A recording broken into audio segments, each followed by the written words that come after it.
Salut Akin, je rencontre plusieurs problèmes récemment. Le premier est que je n'arrive pas à développer mon aura spirituelle, que ce soit en séduction ou plus généralement. De plus, comment développer un deep talk lors d'un abordage avec une femme? Voilà mes questions sur le plan social. Et enfin sur le plan physique, j'ai également une question. Comment se discipliner afin de mieux manger? Manger normalement au lieu de manger pour compenser un mal-être, une émotion. Je pense n'avoir rien oublié. Donc là, c'est les questions de Esteban dans le groupe directement, l'école du dev perso. Lien en description si tu veux rejoindre directement. Et je te fais des réponses comme ça, en fait, des réponses en vidéo dans lesquelles je décortique exactement tout ce dont tu as besoin pour comprendre ta problématique et pour la résoudre. Donc son premier problème, c'est qu'il n'arrive pas à développer son aura spirituelle, que ce soit en séduction ou plus généralement. Donc l'aura spirituelle, si je comprends bien, donc si tu as regardé les animés un petit peu, là tu vois Crunchyroll, un gros geek animé ici. Donc l'aura spirituelle, c'est quoi? C'est ce qu'on appelle un petit peu dans les animés le chakra, on peut voir ça comme le haki, ou même dans la vie de tous les jours, en fait c'est juste un égrégore. Donc ça c'est scientifiquement, c'est prouvé que chaque individu, chaque chose, chaque être est entouré d'une énergie électrique principalement, donc des hertz en fréquence. Et donc ça, c'est ce qu'on appelle votre égrégore. Et donc les gens la sentent, les gens la ressentent. Je ressens l'égrégore de la personne qui est à côté de moi comme tu ressens la sienne. C'est pour ça que des fois, on est en société, on est en train d'avoir une interaction avec quelqu'un, et d'un coup, on a un mauvais feeling. On a le feeling de non, cette personne-là, je la sens pas. Non, un tel ou une telle, bof, bof, tu vois, genre. On a un mauvais feeling par rapport à cette personne-là directement. Et ça, tu vois, en fait, c'est pas un truc au hasard. C'est pas un feeling qui vient de nulle part. C'est pas quelque chose qui sort du chapeau. Non, c'est vraiment parce que tu sens les énergies. Les êtres humains, en fait, on est tous interconnectés via nos énergies, via nos pensées, et à ce qu'on appelle un grand égrégore commun mondial qui relie littéralement tous les humains ensemble. Ok. Donc, si même ça s'appelle, c'est le principe de ce qu'on appelle intrication quantique, c'est de la physique quantique. Donc, c'est même dit que ici, il y a une molécule qui bouge dans une partie de l'univers et qu'elle a même à l'autre partie de l'univers, ça va bouger de la même façon. Bref, c'est hyper intéressant, mais en tout cas, juste tous les humains sont interconnectés entre eux. Ok. Ça, c'est la seule chose que tu dois retenir, c'est que tous les humains sont interconnectés entre eux, qu'on interagit tous ensemble via nos énergies, via nos émotions, via nos vibrations, et que donc les femmes le sentent. Donc là, la question d'Esteban, c'est comment je fais pour que les femmes sentent que j'ai une meilleure aura spirituelle, pour la développer. Et en fait, le problème dans sa question à Esteban, c'est qu'il me dit, la première, en fait, c'est que j'arrive pas à développer mon aura spirituelle. C'est totalement faux. Parce que ton aura spirituelle, tu l'as depuis ta naissance. Ça veut dire que, en gros, depuis que tu es né, tu émets des fréquences, tu émets des émotions, et les autres humains le ressentent. Par exemple, quand tu vas pas bien, quand tu étais bébé, ta mère le ressentait. Donc t'as pas de problème pour développer ton aura spirituelle, parce que ton aura spirituelle est très forte et très puissante, puisque la preuve étant que les autres humains la sentent, ok? Mais le problème que tu as, c'est pas de la développer, c'est de la rendre à ton avantage, donc de la rendre entre guillemets positive, de l'améliorer en termes de belle fréquence, qu'elle soit plus belle entre guillemets. Parce que tu émets déjà de l'aura spirituelle, tu en as en grande quantité comme tous les autres humains. Sur ça, sur tous les humains sont égaux par rapport à ça. On a tous une aura spirituelle, on a tous une aura que les gens ressentent. Donc par rapport à ça, on n'a aucun problème à émettre une aura. Par contre, tu vas avoir un problème, entre guillemets, à ce qu'elle soit positive. Donc la question que tu te poses certainement à Esteban, c'est plutôt comment je peux faire en sorte que les femmes sentent que j'ai une bonne énergie, que j'ai une bonne vibe. C'est quand on dit d'un mec, putain, il est cool, ouais, ce mec-là, il est chill, etc. C'est ça la question que tu te poses. C'est comment faire en sorte que les gens, surtout principalement les femmes, sentent que tu as une bonne vibe. Sentent que voilà, en séduction, ça se passera bien, qu'on te fera confiance et qu'on te dira, putain, Esteban, c'est vraiment un mec cool, c'est un mec posé, c'est un mec puissant, c'est un mec masculin, et c'est un mec avec qui j'ai envie d'être. Donc la question en fait, qu'est-ce que c'est l'aura spirituelle? De quoi est-ce qu'elle découle? La première chose à comprendre, c'est qu'elle découle de tes émotions. Ok. Ton aura spirituelle, elle vient littéralement de tes émotions. Ça, j'ai même te écrit dans le chat. Donc, ton aura spirituelle découle de tes émotions. Ça, c'est la première chose à comprendre. Quand tu comprends que ton aura spirituelle découle de tes émotions, tu comprends que du coup, la chose à entretenir pour avoir une bonne aura spirituelle, c'est de faire attention à garder ses émotions hautes. Et ça, je vais te montrer directement, c'est en lien avec qui? C'est en lien avec carte de la conscience de Hawkins, exactement. Donc c'est en lien avec cette fameuse carte de la conscience de Hawkins. Où est-ce qu'elle est cette carte? Voilà. Donc cette carte de la conscience qui montre littéralement les émotions sur un plan de conscience. Ok, donc on voit ici, il y a le niveau, donc entre guillemets, ce qui est associé à cette vibration, la fréquence en Hertz, qui est évidemment une échelle logarithmique, donc entre chaque palier, il y a un palier infini, genre c'est exponentiel, l'émotion, la vue de la vie, la vue du divin et le process dans lequel tu passes. Ok. Et donc, grosso modo, la question, du coup, comment garder des émotions hautes? Donc les émotions hautes, il faut déjà les identifier. Les émotions hautes, c'est tout ce qui est au-dessus de la neutralité. tout ce qui va être la volonté, l'acceptation, la raison, l'amour, la joie, la paix et l'illumination. Ok? Et c'est pour ça que souvent on vous dit vibrer amour, on vous dit vibrer haut, et quand tu as un objectif, genre vraiment, faut que tu sois en paix, etc., reste chill, sois un mec chill, te presse pas, sois pas stressé, sois pas anxieux, et vraiment continue à vibrer haut. Ça, c'est ce qu'on vous dit souvent pour garder une aura haute. Et donc, la première chose, comme je te disais, pour garder, en tout cas pour avoir une bonne aura spirituelle, c'est d'avoir des émotions hautes. Mais comment on fait pour avoir des émotions hautes alors qu'on est soumis littéralement à 3000 à 4000 émotions par jour? Moi je crois que c'est ça. On a entre 3000 et 4000 émotions par jour environ. Donc comment on fait pour que ces 3000 à 4000 émotions, la majorité, soient hautes? Déjà, comprendre la chose, c'est impossible. C'est impossible de ressentir que des émotions hautes. C'est impossible d'être tout le temps dans un niveau d'émotion qui est super bien, et en mode putain, je suis trop bien, etc. On est tous des humains.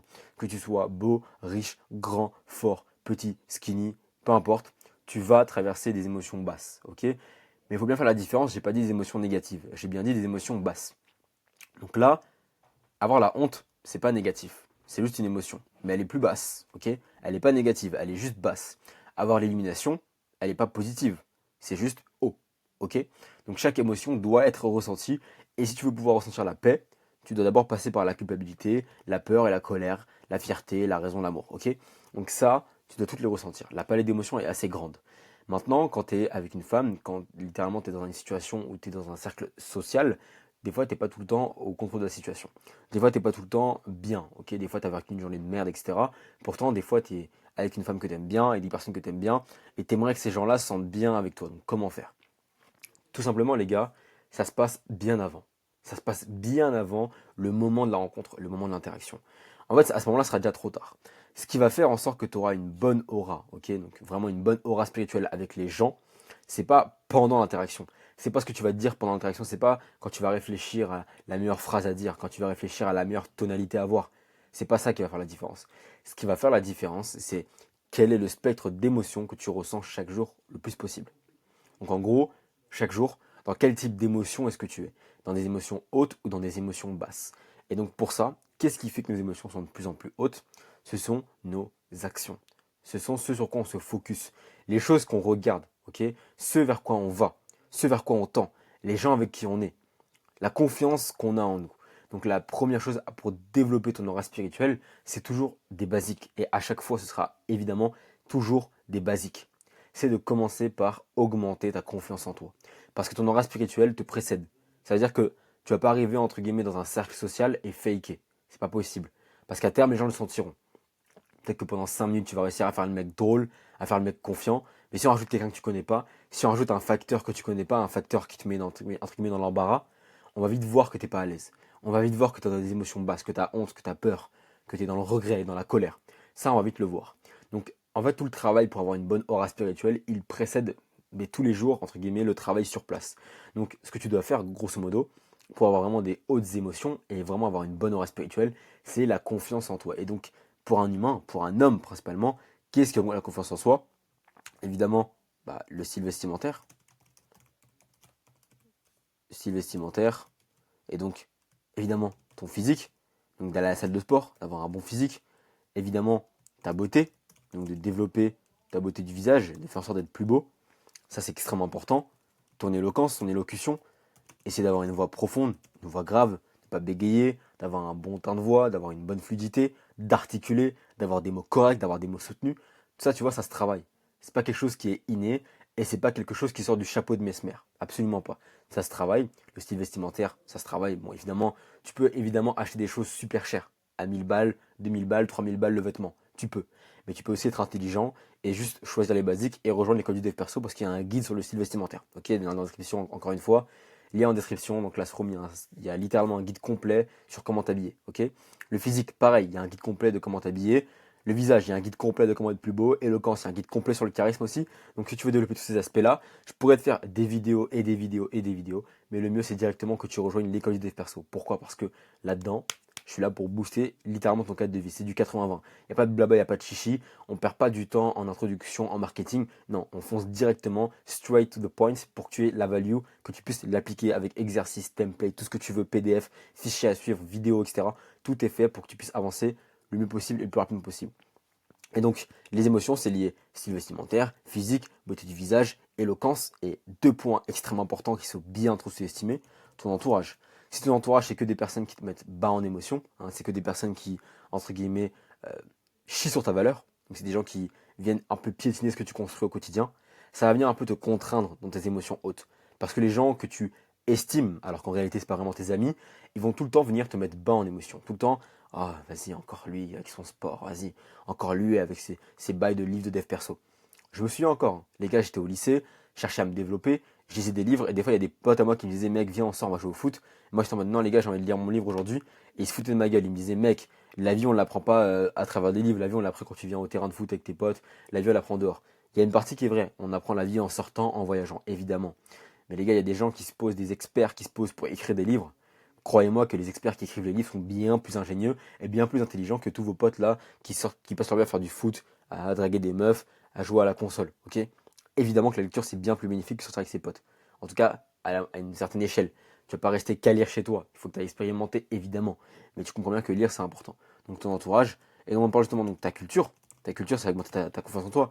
Parce que si tu arrives dans un endroit et que tu te dis, bah en fait, peu importe de quoi on va parler, je saurai rebondir, je saurai apporter un petit peu ma pierre à l'édifice, ça augmente grandement ta confiance en toi. Donc ta culture, évidemment. Également, bien évidemment, ton argent. Mec, si t'arrives quelque part et que t'es broke as fuck et qu'on propose une sortie, tu bégayes. Ah, bah. Si t'as pas d'argent, tu vas bégayer. Et j'ai été comme ça. Okay, j'ai été ce mec-là qui disait non, je vais pas trop sortir aujourd'hui. Parce que juste j'étais pauvre. J'avais pas d'argent. Du coup, mes potes ils m'invitaient pour sortir. Moi, je leur disais non, vas-y, je suis focus, je suis locked in. Alors que c'est faux, j'étais juste fauché, tu vois. Bon, des fois, je voulais juste essayer de locked in. Mais en tout cas, quand j'étais à l'école sub, donc quand j'étais à Sciences Po, on m'invitait souvent à sortir à des endroits, etc. Mais je pouvais pas au début de l'année parce que j'étais broke as fuck. Donc j'étais locked in, j'étais broke as fuck. Donc évidemment, ton argent. Donc tout ce qui va être l'aura spirituel, les gars, c'est lié surtout et surtout à tes caractéristiques dans la vie de tous les jours. En gros, la question c'est à quel point ton personnage est maxé dans la vraie vie, ok? En gros, quels sont tes stats dans la vraie vie? C'est quoi tes stats? Est-ce que t'es broke? Est-ce que tu t'habilles mal? Est-ce que t'es tout skinny ou tout gros? Est-ce que t'es moche, que t'as des pustules sur le visage? Est-ce que t'as un mauvais entourage? Est-ce que t'as une mauvaise coupe de coiffure? Est-ce que t'es broke as fuck? Et ça, évidemment, ça se travaille. Donc le rat spirituel, c'est vraiment du très très très très très long terme. Ok? C'est pas un truc que tu développes du jour au lendemain. C'est pas un truc qui se fait en 2 semaines. C'est du temps, évidemment. Mais en fait, dis-toi que plus tu vas avancer dans la vie, dans un objectif et dans un but seul et unique de développer ta personne, plus ton aura spirituel, ton éloquence, ton charisme, tes opportunités, ton entourage vont s'améliorer aussi. Donc en fait, tout va avec l'effort. Et donc le pilier numéro un, c'est la discipline, c'est te bouger le cul. Et encore une fois, discipline, les gars, module, système, productivité, tout ça dans l'école du dev perso, j'apprends tout dedans, ok? Donc ça, c'est pour la première partie, pour l'aura spirituelle. Donc ensuite, comment développer un deep talk lors d'un abordage avec une femme. Donc un deep talk, si j'ai bien compris ce que tu veux dire, Esteban, un deep talk, c'est quand tu vas commencer à parler de sujets profonds avec les femmes. Ouais, tu vas parler de sujets sérieux. Et les gars, il y a un truc à vous dire, souvent il y en a qui font trop l'erreur de vouloir parler sérieusement avec les femmes. Les femmes, elles leur disent, je préfère les mecs intelligents, je préfère les mecs cultivés, voilà, je préfère quand le mec il sait beaucoup de choses et qu'on fait du deep talk, quand il m'apprend des choses. C'est faux. Ok, déjà, je vais mettre l'expression du village, c'est faux. C'est faux. Alors, c'est pas totalement faux, mais c'est faux en tout cas pour une première interaction. Pour les premières interactions, c'est totalement faux. Ok, tu viens de la rencontrer dans la rue, tu commences à lui parler de métaphysique. Même moi, tu vois, je rencontre une femme dans la rue, elle me parle de politique, mec, ça me casse les couilles. Ça me casse les couilles. Je lui dis, vas-y, je m'en fous de ta politique. Genre, parle-moi d'un truc drôle, je peux pas faire moi rire. Montre-moi un truc drôle, un truc fun. Parce que tout le monde est comme ça. Au début, on cherche à ressentir des émotions. Donc, un deep talk, ça va venir quand tu seras en date. Ça va venir quand tu auras fait l'amour avec la femme, tu seras sur l'oreiller, tu vas commencer à faire un deep talk intelligent. Ça va venir quand vous allez parler de projet. Mais ça va pas venir au premier abord. La première fois que tu rencontres la femme, dans la rue, tu vas pas lâcher un deep talk sur la science de l'ingénierie. Tu vas pas lâcher un deep talk sur Einstein et ses avancées sur la bombe nucléaire. Donc on s'en tamponne. On s'en tamponne. Girls just want to have fun. Cette phrase, les gars, elle est extrêmement vraie. Girls just want to have fun. Et ça, les gars, c'est un truc que tout le monde sous-estime. Il y a beaucoup de mecs qui se locked in sur leur business, qui travaillent à fond sur eux, et qui oublient qu'en fait, leurs copines, en tout cas les femmes qui les entourent, ont besoin d'avoir du fun. Eux, ils en ont pas besoin parce que c'est des chiens de la casse. Hein. Et moi, je suis pareil, hein, les gars. Hein. Moi, je pourrais rester 4 jours chez moi sans bouger, que ma copine, elle pétrirait le plomb, tu vois. C'est normal. Et c'est absolument normal, faut pas leur en vouloir. C'est leur nature féminine de vouloir avoir du fun. Parce qu'elles aiment bien. C'est pas qu'elles veulent du fun, c'est qu'elles veulent des émotions. Donc, elles veulent du fun, du coup, derrière ça. Donc, les femmes, elles veulent avoir du fun. Donc, même si t'es un giga Chad et que t'es riche, et que t'es beau gosse, et que t'es musclé, Si ta meuf, elle passe trop de temps sans avoir du fun avec toi, là, elle va commencer à se lasser de toi. Même si t'es riche, hein, même si t'es intelligent, même si t'es beau gosse, même si tu t'es grave puissant mentalement et tout, eh mec, si ta meuf, elle a pas de fun avec toi, même si t'es un OG, un gigachad, elle va partir. Parce que elle est pas là que pour ta thune ni pour qui tu es. Elle est là pour les moments que vous passez ensemble. Donc, girls just want to have fun. Et ça, c'est un truc que vous oubliez trop souvent, les mecs. Vous voulez trop parler dans des trucs compliqués. Vous voulez trop, en fait, paraître intelligent. Et ça, les gars, c'est vraiment un gros défaut de vouloir paraître intelligent. Vouloir montrer sa science. Vouloir dire que je suis intelligent, que j'ai des choses dans le cerveau. Ça, c'est le meilleur moyen pour combler un vide qui est en vous. Ok? Girls just want to have fun. Donc, la première interaction, il n'y a pas de deep talk. Le deep talk, ça va venir après. Et pour améliorer son deep talk, les gars, c'est très simple. C'est très, très, très simple. Il faut lire des livres. Il faut lire des livres. Évidemment, il faut s'entraîner à raconter des histoires. Donc, moi, j'ai un exercice que je donne d'ailleurs dans l'école des perso. Souvent, je prends un objet. Là, imaginons, c'est une boîte de lunettes. Je prends un objet et je lui parle. Genre, je lui raconte une histoire. Je lui dis, mec, tu sais que, putain, hier, j'ai fait X choses et puis c'était incroyable. Et puis j'ai fait ça. Ça, c'est un exercice, c'est l'exercice de l'objet de la bouteille d'eau. Tu prends une bouteille d'eau et puis lui parler et puis lui raconter des histoires, même devant ton miroir. Tu prends un livre, tu le lis à voix haute. Ça, c'est vraiment pour apprendre le storytelling. Mais surtout, les gars, le deep talk, ça vient venir de ta lecture de tes connaissances. Donc pour ça, lis plein de livres sur plein de sujets différents, sur, je sais pas moi, la science, sur la philosophie, la littérature, le cinéma, le sport, la biologie. Et en fait, il faut vraiment avoir plein de connaissances. Donc le deep talk, pas au début, quand tu commences à parler avec une femme le premier jour, parce que c'est hyper ennuyant. Et même si tu deviens un giga tchad, si t'as que de deep talk avec ta meuf, mec, elle va s'ennuyer. Genre, elles aiment bien quand vous parlez sérieux, évidemment. Mais les gars, les meufs, elles veulent juste avoir des émotions. Elles veulent ressentir que voilà, ça bouge, c'est fun. Donc, girls just want to have fun. Ça sert à rien de vouloir faire du deep talk à gogo. Ce qu'il faut, c'est faire ressentir des émotions. Et donc, si dans ton deep talk, tu arrives en plus à montrer que tu es intelligent, donc à pouvoir, entre guillemets, étaler ta science, mais à faire ressentir des émotions en même temps à la femme, à la faire rire pendant que tu fais un deep talk, c'est encore plus bénéfique. Donc, faut pas se concentrer sur le fait d'avoir un deep talk. Il faut se concentrer sur le fait de faire ressentir des émotions à la femme. Donc là, je vais écrire focus, donc plutôt concentre-toi, parce que on est en France, donc les gars, on parle français, ok? La phrase des racistes, concentre-toi, putain, ça bug, à lui faire ressentir des émotions. Et pas que des émotions hautes, hein, des émotions basses aussi, parce que les meufs, elles aiment bien être en colère contre toi, avoir le seum contre toi, et puis d'un coup, elles sont contentes, et puis d'un coup, elles ont de la joie, et puis d'un coup, elles sont nerveuses, et puis d'un coup, elles sont frustrées, et puis d'un coup, elles t'aiment d'amour. Faut qu'elles ressentent des émotions différentes, c'est important, tu vois, genre c'est hyper important, et tu t'en fous, mec. Elle se met en colère aujourd'hui, elle va pleurer. Oh, ça y est, demain elle va t'aimer. C'est normal. C'est les femmes. En fait, les femmes, c'est des boules d'émotions. Genre, tu peux pas contrôler ça. Si tu cherches tout le temps à ce qu'elle soit ok, calme, normale, tu vas perdre son attention, tu vas perdre le jus qu'elle peut avoir pour toi, tu vois. Faut qu'elle ait des émotions différentes. Donc arrête de overthinking. Qu'est-ce que tu vas lui dire? Dis ce que tu penses. C'est trash, c'est trash. C'est drôle, c'est drôle. C'est honnête, c'est honnête. Elle va te dire, mais j'aime pas, tu devrais me Mec, elles aiment bien les émotions. Le jour où ta meuf, tu vas commencer à vouloir la faire, qu'elle soit stable avec toi, ok, vas-y, arrête de dire les choses comme je dois te le dire et tout, et je te prends par le sens du poil, etc. Et que jamais elle s'énerve, jamais elle est contente, jamais, en fait, elle monte, elle descend. Tu peux être sûr, mon gars va partir. Parce que, en fait, ça va être platonique. Même si t'es beau, t'es grand, t'es intelligent, t'es riche, les meufs, c'est juste les émotions. Et quand tu comprends les émotions d'une meuf, tu comprends, voilà, comment elle fonctionne émotionnellement. Tu cliques dessus, genre il y a un bouton émotion colère, t'appuies dessus. T'appuies dessus, tu forces, mais pas trop. Une fois qu'elle est plus en colère, la joie à fond, tu tapes dessus. Ensuite, excitation à fond. Ensuite, plaisir. Ensuite, ennui. Genre, faut qu'elles ressentent plein d'émotions différentes, sinon après elles vont partir. Les femmes, c'est que des êtres émotionnels. Et tu peux me croire, ou tu peux dire que non, c'est faux, Yakin. Les meufs, elles veulent quand on parle sérieusement. Elles aiment bien les mecs intelligents. Ouais, moi je suis un mec intelligent. Vas-y, fais. Je baiserai ta meuf un jour. Donc fais bien, fais bien. Enfin, pas moi, parce que moi, je suis amoureux, les gars. Mais en tout cas, un de mes edits de l'école de défense va tabasser une de vos meufs si vous pensez ça. Donc faites comme vous voulez, les gars, mais les meufs doivent ressentir des émotions. Et j'ai pas dit qu'il faut lui faire des trucs mauvais. J'ai pas dit qu'il faut lui faire du mal.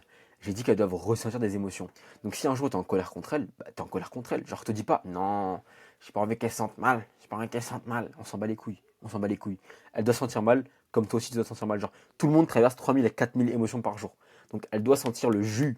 Elle doit sentir ultra excitée un jour, et puis un jour elle s'ennuie sa mère, et puis l'autre jour elle est énervée contre toi, elle veut te taper limite, puis l'autre jour elle t'aime, elle te fait un câlin, elle te saute dessus. C'est normal, c'est une boule d'émotions. Tu peux pas gérer ça. Donc toi, au lieu de chercher à préserver ses émotions, fais-en lui ressentir un max avec toi.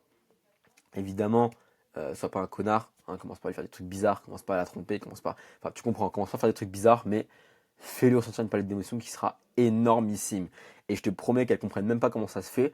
Mais pourtant, des fois, il y a des trucs sur toi qui vont l'énerver, mais elle va tolérer parce que l'autre jour quand même, elle était heureuse, tu vois. Et puis elle sait que demain, elle sera bien, tu vois. Donc même si des fois c'est chiant pour elle, elle va rester avec toi parce que en fait, c'est une montagne russe. Et les femmes, c'est que des montagnes russes. Et là, tu vas dire, mais qui c'est de la manipulation. C'est de la manipulation. Ouais, c'est la manipulation.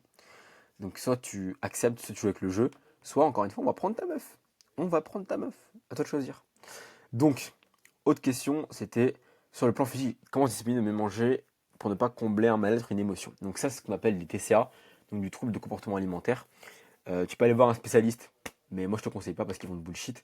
Je devrais pas dire ça. Je devrais pas dire ça, mais les spécialistes en général ils sont pas très bons, sauf certains. Moi je préfère vraiment les coachs en ligne parce que les coachs en ligne ils sont plus sur le terrain, tu vois. Ils ont vraiment une approche de j'ai vu plein de gens, j'étais sur le terrain, donc c'est bien mieux par rapport aux TCA. Donc les TCA les gars c'est souvent parce que vous allez combler une émotion, évidemment. Donc premièrement de comprendre d'où ça vient. Quelle émotion c'est parce que tu manges beaucoup ou pas beaucoup pour une bonne raison. Soit parce que tu as peur de ceci, soit parce que tu veux cacher ceci, soit parce que tu veux combler cela. Il y a toujours une émotion à un TCA. Ok, donc recherche l'émotion que tu cherches à brider. Est-ce que c'est la peur de quelque chose? Est-ce que c'est la frustration? Est-ce que c'est le manque de quelque chose? Donc trouve l'émotion que tu cherches entre guillemets derrière ton TCA. Parce que le TCA c'est toujours une émotion. C'est que de l'émotion le TCA. J'ai vu des gens qui ont des TCA, les gars, je les ai aidés à en sortir, donc je sais de quoi je parle. Je ne dis pas ça en mode ouais, je raconte ça au hasard. Non, j'ai vu des gens qui avaient des TCA et je les ai aidés à en sortir. Et la méthode, je te l'ai dit, c'est ça. La méthode pour sortir du TCA, c'est de comprendre l'émotion que tu cherches à combler. Une fois que tu la comprends, imaginons ton TCA, genre tu manges beaucoup parce que tu veux te sentir entre guillemets, tu veux te sentir, tu veux te sentir apaisé. Voilà, du coup tu manges beaucoup, ok. Donc tu cherches entre guillemets de la dopamine avec l'apaisement, donc des hormones de bonheur. Et donc tu manges beaucoup de gâteaux, beaucoup de sucre pour que derrière tu aies un shot de dopamine qui soit énorme. Donc tu prends du poids, donc tu es obèse, donc tu as du diabète, etc. Donc, parce que tu veux ressentir de l'émotion de l'apaisement. Comprends l'émotion que tu vas ressentir, donc je vais être apaisé. Et trouve une putain d'autre activité qui va te faire ressentir la même émotion sans les effets négatifs. Donc là, l'apaisement, au lieu de manger comme un gros sac, au lieu de ne pas manger justement parce que tu as peur, tout simplement, tu vas au sport. Et elle se dit, mais c'est plus facile à dire qu'à faire. C'est pour ça que quand on a un TCA, quand on a un trouble du comportement alimentaire, quand on a des troubles émotionnels, on se fait accompagner par un pro, par quelqu'un qui l'a déjà fait avec d'autres gens ou par un professionnel de santé. Donc soit un coach, donc les coachs de faire ça encore une fois, soit directement un coaching avec moi, un coaching, ou alors un praticien, en fait, un médecin. Ok, donc quand on a un TCA, c'est compliqué de s'en défaire tout seul. Tu peux évidemment, parce qu'il y en a des gens qui ont la force mentale de le faire, mais c'est plus compliqué. Donc le mieux c'est de se faire accompagner, parce que ces gens-là, ils peuvent identifier pour toi les bonnes activités, ils peuvent donner les bons steps à mettre en place, voilà, comment faire une bonne surcharge progressive de l'activité, comment enlever l'addiction, etc. J'ai vu des gens, les gars, j'avais des addictions au sucre, des addictions à la pornographie, à la cigarette. J'ai même enlevé addiction à la cigarette. J'ai déjà vu des gens faire ça et je les ai coachés et on les a enlevés ensemble. Donc la méthode que je te donne là, elle fonctionne vraiment. Donc les TCA, c'est juste une émotion qui est mal gérée, une émotion qui est mal compensée. Donc tu trouves l'émotion et tu trouves quelque chose qui va la combler. Et évidemment que c'est plus complexe que ça. Mais là, c'est une vidéo YouTube, je ne vais pas te faire un détail total de comment faire pour enlever l'émotion du TCA. Je ne peux pas faire ça, tu vois. Ça prendrait du temps, c'est plus long à expliquer, il y a des choses à comprendre derrière. Donc évidemment que pour comprendre tout ça, il va falloir directement venir avec un expert de santé, avec un pro de santé. Mais déjà, si toi-même de ton côté, tu fais le travail de OK, qu'est-ce que je cherche à combler ou à enlever, etc. Tu fais le travail déjà de toi-même de ton côté. Et je te promets que tu vas trouver des tonnes de réponses toi-même de ton côté. OK? Donc ça, extrêmement intéressant. Merci pour toutes tes questions, Esteban. En tout cas, École du Dev Perso, les gars. Lien en description. Tu vas voir, hein, je t'apprends tout dedans, les gars. Il y a littéralement un classroom là-dedans. Voilà, donc nouvelle vie, vision, mindset, productivité, santé physique, séduction. Il y aura aussi un module sexualité que je vais rajouter bientôt. Charisme et éloquence, santé mentale, finance et God Code Money. Donc les gars, là-dedans, ça va être un truc de fou vraiment. Et je vais aussi rajouter du coup dans séduction, donc sexualité, plus psychologie féminine, nature féminine pour comprendre vraiment les femmes, comment elles fonctionnent. Ok? Donc lien en description, école du dev perso. Puis ça même une map pour trouver tous tes collègues, un peu savoir exactement où est-ce qu'ils sont. Il y a des gens en France, il y a des gens, tu vois là, genre aux Antilles, il y a des gens ici, là, à côté de Madagascar, là c'est la Réunion, il y aura des gens partout un peu. Mais il faut rejoindre les gars si vous voulez une communauté. Classroom, calendar, il y a un coaching, enfin un cours privé tous les mercredis à 14h. Après on peut changer la date évidemment. Il y a un système de jeu. Bref, en tout cas, rejoins directement l'école du dev perso. Lien en description. Je te fais des gros bisous. C'était Yakin.